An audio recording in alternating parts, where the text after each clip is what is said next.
Welcome to ESMS Primer, an introductory course on environmental and social management systems, or ESMS, developed by the GGF Green Academy for partner financial institutions of the Green for Growth Fund.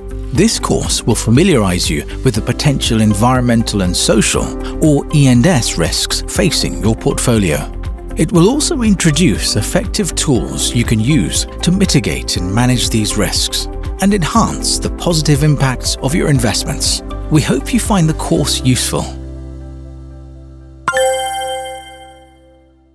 Hello, I am Anna. I work as an environmental and social officer in a financial institution. In this video, I will describe some of the international best practices and standards that institutions adopt to mitigate environmental and social, or E&S, risks in their lending and investment activities.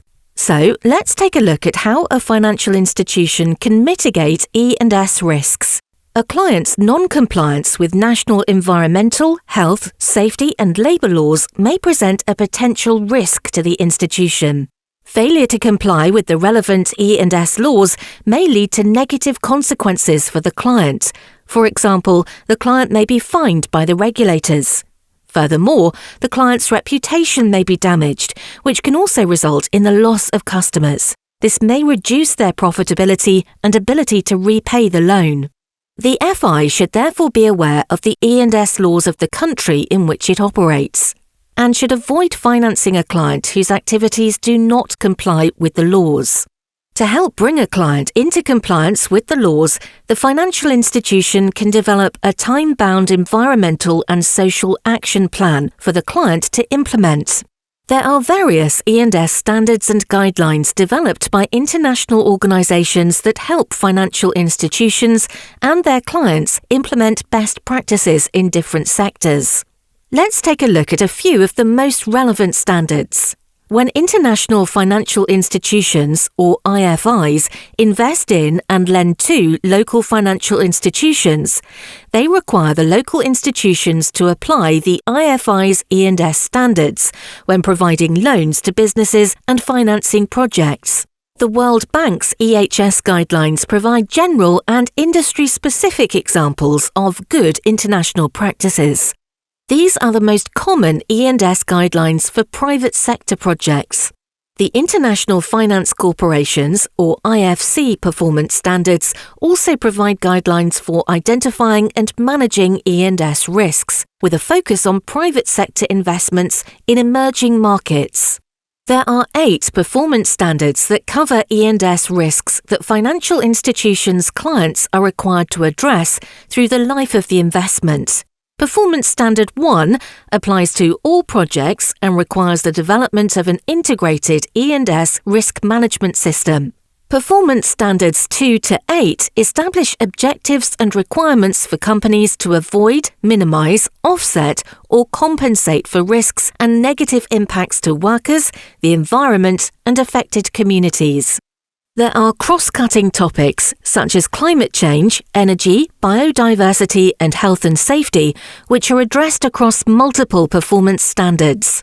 The Equator Principles are guidelines adopted by financial institutions to provide a minimum standard for identifying, assessing and managing E&S risks in projects.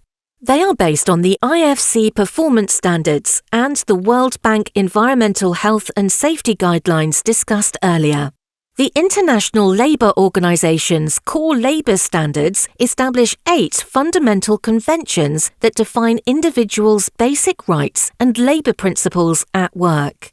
These include freedom from forced and child labour, discrimination at work, freedom to form and join a union, and other rights and freedoms. There are internationally agreed standards for the protection of basic human rights. These are set out in the Universal Declaration of Human Rights. Environmental and social impacts can turn into human rights violations when they negatively affect individuals' or groups' ability to enjoy their basic human rights.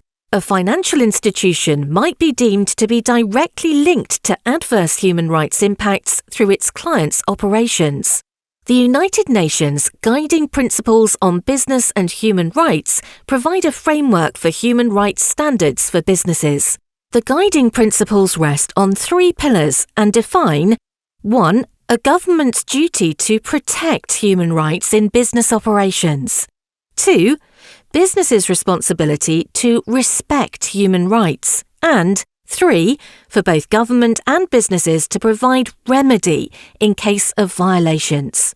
In addition to the standards we discussed today, financial institutions should keep in mind other national and international E&S laws and guidance, as well as investor expectations to ensure that they adequately manage E&S risks and avoid disruptions to their own as well as their clients' operations.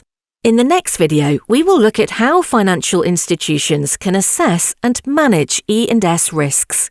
You can find the relevant links in the description box of this video.